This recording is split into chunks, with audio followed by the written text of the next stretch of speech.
Assalamualaikum warahmatullahi wabarakatuh. Kali ini saya ingin membahas tentang jin nasab. Apa itu jin nasab? Bagaimana pengaruh kepada seseorang yang terkena jin nasab ini? Bagaimana cara kerjanya? Dan apa efeknya bagi orang yang terkena jin nasab ini? Dan apa penyebabnya sehingga seseorang ini terkena jin nasab? Perlu saudaraku ketahui, gangguan jin nasab adalah gangguan jin terbanyak dalam kasus ruqyah setelah ain. Mengapa demikian? Karena jin nasab bersifat menurun hingga beberapa generasi di dalam keluarga. Yang keduanya, jin nasab ini saling berhubungan atau terikat satu sama lain.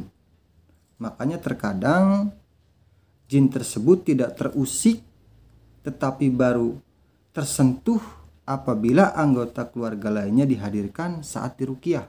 Jadi kadang ada seseorang yang diruqyah itu tidak berefek sama sekali gitu. Bahkan tidak ada perubahan gitu. Tapi setelah keluarga lainnya dihadirkan ketika diruqyah baru ada efek dan baru ada terasa perubahannya. Jadi kadang kekuatannya ini atau pengaruhnya ini saling berhubungan antara keluarga satu dengan keluarga lainnya.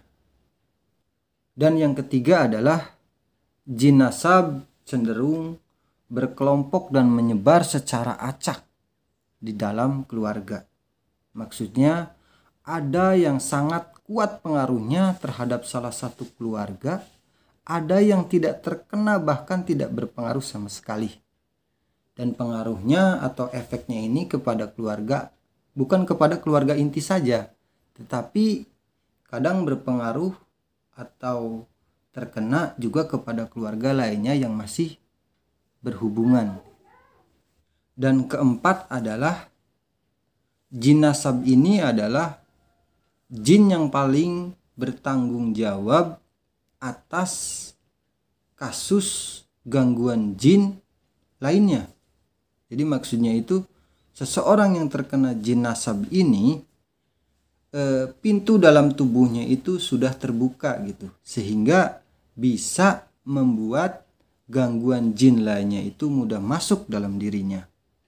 Seperti mudah kesurupan, mudah terkena gangguan di tempat-tempat yang dianggap angker atau bagaimana gitu. Jadi di dalam tubuhnya itu portalnya itu sudah terbuka gitu.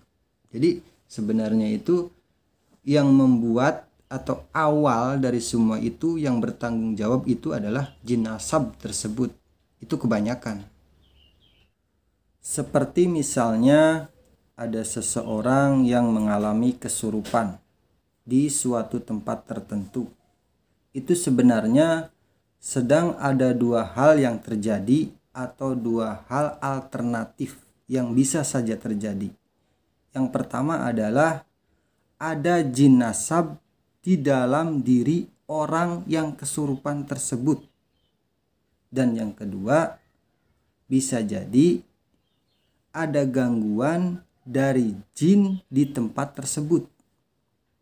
Jadi kadang-kadang tidak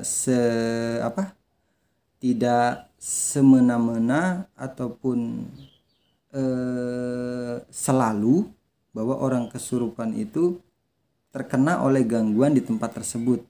Jadi kadang ada jin yang memang ada di dalam diri orang tersebut atau jin nasab yang memasuki dirinya. Jadi kontak apabila berada di tempat-tempat yang memang angker ataupun sensitif dengan hal-hal seperti itu, seperti di tempat-tempat yang banyak dihuni jin atau apa, maka jin nasab itu akan hadir atau memperlihatkan jati dirinya yang mempengaruhi orang tersebut. Begitu. Lalu dari mana jin nasab itu berasal? atau ada di dalam diri seseorang, jin nasab ini berasal dari leluhur kita. Semisal orang tua kita, kakek kita, buyut kita, seterusnya dan seterusnya yang pernah bekerja sama dengan bangsa jin. Bekerja sama berupa atau semisal memiliki ilmu kesaktian, kedugalan ataupun kanuragan, atau juga memiliki pusaka-pusaka yang harus dirituali dengan cara-cara tentu, dan ritualnya itu yang bertentangan dengan ketauhidan syariat Islam. Atau juga bangsa jin pernah memberikan sesuatu kepada kakek atau buyutnya pada zaman dahulu. Dalam interaksi dan kerjasama tersebut ada satu hal yang pasti diminta oleh jin tersebut, baik disampaikannya ataupun tidak disampaikan, yaitu jin tersebut akan ikut dalam tubuh keturunannya. Nah, inilah yang menjadikan seseorang itu diikuti atau terkena jin nasab tersebut, yaitu yang diawali dengan kerjasama oleh kakek buyut orang tua kita zaman dahulu. Secara umum, keturunan yang akan diikuti oleh jin nasab, pertama, memiliki mental yang labil. Yang kedua, pertumbuhan fisik tidak normal, lebih lambat. Sering ada masalah dalam hal kesehatan. Yang ketiga, anak tersebut adalah anak yang paling disayang ataupun anak kesayangannya. Jadi secara umum adalah yang diikuti oleh jin nasab tersebut adalah seperti yang saya sebutkan tadi. Seperti anak kesayangannya ataupun di antara keluarga yang memiliki mental yang labil, anak kesayangannya ataupun bisa juga cucu kesayangannya. Lalu apa saja hal-hal yang terjadi dalam gangguan jin nasab ini? Yang pertama adalah akan ada lebih dari satu dalam satu keluarga inti yang mengalami gejala-gejala gangguan jin. Contohnya, beberapa orang dalam satu keluarga inti atau keluarga besar mengalami sakit atau problem yang hampir sama meski dengan intensitas berbeda. Yang kedua, organ tubuh yang sakit ada kaitannya dengan ritual tingkah laku yang dilakukan leluhurnya. Misalnya, jika leluhurnya ahli tirakat puasa yang tidak ada tuntunannya dari Rasulullah SAW dan dengan cara-cara yang tidak dibenarkan secara syariat, maka salah satu atau beberapa keturunannya akan sering sakit di daerah lambung, usus, dan pankreas. Ini juga bisa jadi pemicu penyebab penyakit diabetes. Dan biasanya gangguan jin nasab ini sudah terlihat semenjak dari kanak-kanak ataupun balita. Dan kadang pas usia menginjak TK, gangguan itu hilang. Tapi akan datang kembali setelah menginjak misalnya usia SMP dan seterusnya. Dan apabila kita memiliki seorang pasien yang mau kita ruqyah atau kita doakan memiliki gangguan jin nasab ataupun memiliki amalan-amalan tertentu yang tidak sesuai dengan ajaran Rasulullah Muhammad dan menyalahi syariat Islam, dan apabila itu musyrik sehingga jin itu mengikuti beliau oleh karena amalannya, maka sebelum diruqyah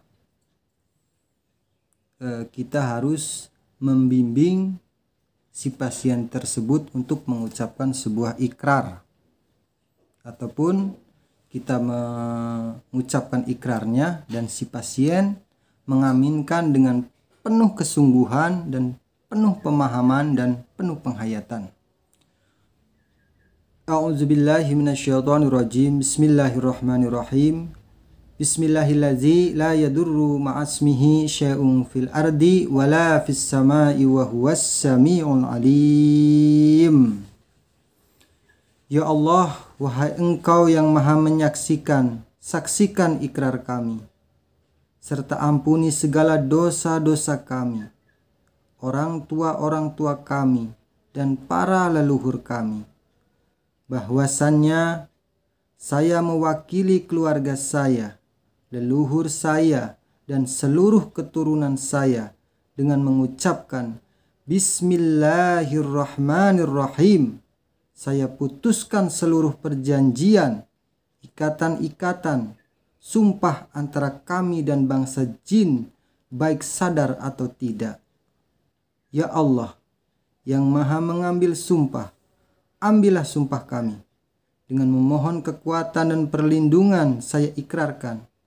Saya nyatakan bahwasannya iblis dan seluruh bala tentaranya adalah musuh saya. Ya Rob, oleh karena kami telah bersumpah di atas nama-Mu, maka masukkanlah kami ke dalam benteng-Mu yang kokoh. Lindungilah saat kami lalai. Bimbing kami dan ampuni kami saat kami melakukan maksiat lagi. Jangan matikan kami sebelum kami mampu bertaubat. Jangan matikan kami kecuali dalam keadaan husnul khotimah atau syahid di jalan-Mu. Amin Allahumma amin. Al-Fatihah.